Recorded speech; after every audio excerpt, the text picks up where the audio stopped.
A continuación,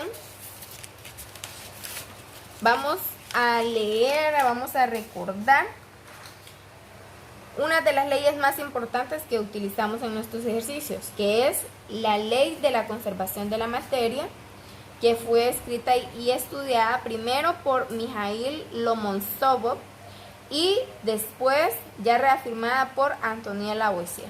Y nos dice que la materia no se crea ni se destruye, esta solo se transforma. Y también nos dice, en una reacción química, la suma de las masas de los reactivos es igual a la suma de las masas de los productos. Nunca podrá haber mayor cantidad en ninguno de ambos lados. La cantidad de los reactivos tendremos la misma cantidad en los productos, aunque presentados de diferentes maneras, pues se convierte en sustancias diferentes. Para esto vamos a estudiar el tema de balanceo de ecuaciones químicas. ¿Qué es esto? Consiste en buscar coeficientes, únicamente coeficientes numéricos, para que la cantidad de átomos de cada elemento de los reactivos sea igual al de los productos. Para esto vamos a utilizar el método de balanceo por tanteo. Tal como lo dice el nombre, por tanteo, nosotros vamos a ir calculando con qué coeficientes podemos tener de ambos lados, del lado de los reactivos y del lado de los productos, la misma cantidad de átomos. Para eso vamos a seguir estos sencillos pasos. Número 1, verificar que la ecuación esté bien escrita. Este paso parece muy sencillo, pero es muy importante, ya que con un símbolo químico más o menos, con un subíndice que omitamos o que escribamos de más, nunca podríamos llegar al balanceo correcto. Paso número 2, identificar cada uno de los elementos colocando el símbolo químico en el centro y las cantidades a los lados, tanto de los reactivos como el producto. Significa que vamos a identificar a ambos lados la cantidad que ya existe para poder llegar a la misma en ambos lados. ¿En qué orden? Pues nos lo dice el paso número 3. Los elementos se balancean de la siguiente orden: metales, no metales, y por último dejamos el hidrógeno y el oxígeno. Aquí tenemos el ejemplo de una ecuación química que debe ser balanceada porque en los reactivos no está la misma cantidad de átomos que en los productos. Por ejemplo, aquí tenemos 2 oxígenos y aquí tenemos 2 y 2 serían 4. En los reactivos tenemos 2, en los productos tenemos 4. Y debe estar con la misma cantidad a ambos lados. Siguiendo los pasos que hemos estudiado, lo primero es que verifiquemos que esté correctamente escrito. El segundo paso que nosotros seguimos es que vamos a escribir en el centro el símbolo químico y a los lados vamos a escribir las cantidades de átomos que poseen. ¿De qué manera lo vamos a hacer? Primero metales, no metales, hidrógeno y oxígeno. Como en este ejemplo nosotros no tenemos ningún metal, entonces vamos a ordenar los no metales. Primero colocamos el carbono, luego tenemos el azufre, que son los no metales, luego seguimos con el oxígeno y por último el hidrógeno, pero no tenemos hidrógeno, entonces hasta ahí quedamos. Ahora lo que tenemos que fijarnos es que aquí escribamos todos los elementos que tenemos en la ecuación. Tenemos carbono, tenemos azufre y oxígeno, carbono, oxígeno, azufre y tenemos oxígeno, ya los tenemos acá. Ahora vamos a ver las cantidades que tienen a cada lado. Si revisamos a este lado, únicamente tenemos un carbono. Entonces escribimos 1. De este lado, los reactivos también solo tenemos 1. Y escribimos. Significa entonces que el carbono está balanceado. Ahora vamos con el azufre. De este lado nosotros tenemos un azufre. Y de este lado tenemos 2 azufres. ¿Qué coeficiente podríamos utilizar para que a ambos lados esté la misma cantidad? Si aquí tenemos 1, podríamos agregar un coeficiente de 2 acá, lo que nos haría multiplicar 2 por 1, 2. Y ya tendríamos 2 azufres de este lado y 2 azufres de este lado. Y ya con eso estarían balanceados. Ahora el oxígeno.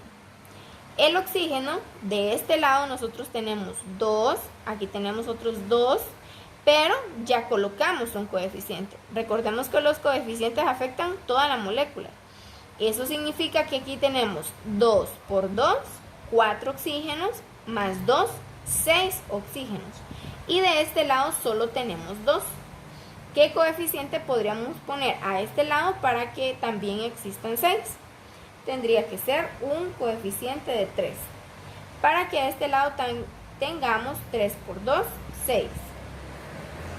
Y aquí a este lado aquí tenemos 2 y 2 por 2, 4 más 2, 6. Y así nuestra ecuación estaría balanceada. ¿Cómo lo logramos? Escribiendo un coeficiente de 3 en la molécula del oxígeno y escribiendo un coeficiente de 2 en la molécula de SO2. Ahora, en nuestro siguiente ejemplo, haremos los mismos pasos. Vamos a escribir metal, no metal, hidrógeno y oxígeno. En este caso sí tenemos metal y es el sodio. El sodio, luego seguimos con el no metal, que es el cloro.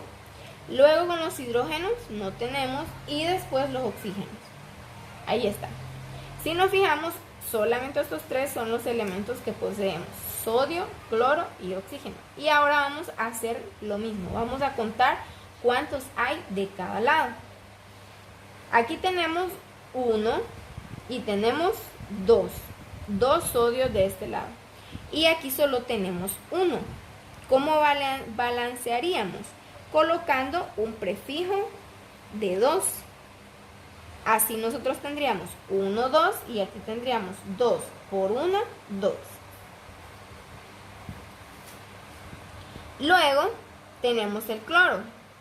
El cloro, a este lado tenemos 1 y 2 y de este lado tenemos 2 por 1, 2. Tendríamos 2 cloros de cada lado. Ahora vamos con los oxígenos. Los oxígenos de este lado tendremos 3 y a este lado tenemos 2 por 1, 2. ¿Qué cambio tendríamos que hacer en el lado de los reactivos para que haya 3? Considerando que solo aquí tenemos para escribir prefijos. ¿Qué tendríamos que hacer? Cambiar este 2, lo vamos a cambiar por un 3. Lo vamos a tachar, lo vamos a escribir en la parte de abajo. Tendríamos un prefijo de 3. Si nosotros multiplicamos con este 3, nos quedaría 3 por 1, 3 oxígenos y aquí tendríamos 3 oxígenos.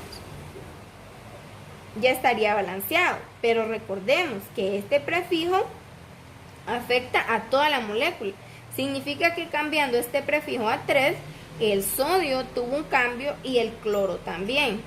Ya si nos fijamos, aquí tendríamos 3 por 1, ya no tendríamos 2 sodios de este lado, sino que tendríamos 3. Tendríamos 3 sodios. Ahora de los cloros.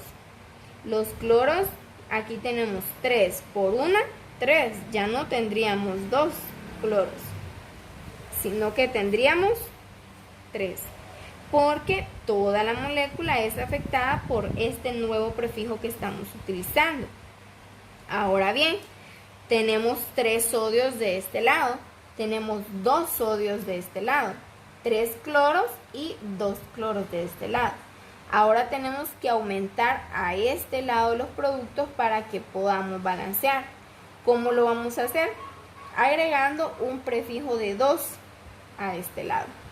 Si nosotros agregamos un prefijo de 2 aquí, nos quedaría 2 por 1, 2 más 1, 3. Ya tendríamos balanceado el sodio. Ahora con el cloro tenemos 2 por 1, 2 más 1, 3. Y si nos fijamos, ya todos están balanceados. Tenemos 3 sodios de cada lado, 3 cloros de cada lado y 3 oxígenos de cada lado. ¿Cómo lo hemos logrado? Escribiendo un prefijo de 3 en la molécula NaClO y un prefijo de 2 en la molécula NaCl. ¿Por qué todos estos cambios, jóvenes, que hemos hecho? Escribimos uno, luego lo cambiamos, aquí nos cambió las cantidades. ¿Por qué? Recordemos que este es el método de balanceo por tanteo. Vamos a ir calculando. Si un número no nos funciona, cambiamos a otro. Si una posición no nos funciona, pues la cambiamos a otra. Pero lo importante es que de cada lado exista la misma cantidad de átomos, tanto en los reactivos como en los productos, siempre en las cantidades más pequeñas. Por eso comenzamos con el prefijo 2, subimos a 3, después utilizaríamos el 4 y así sucesivamente. Muchas gracias, jóvenes, por su atención.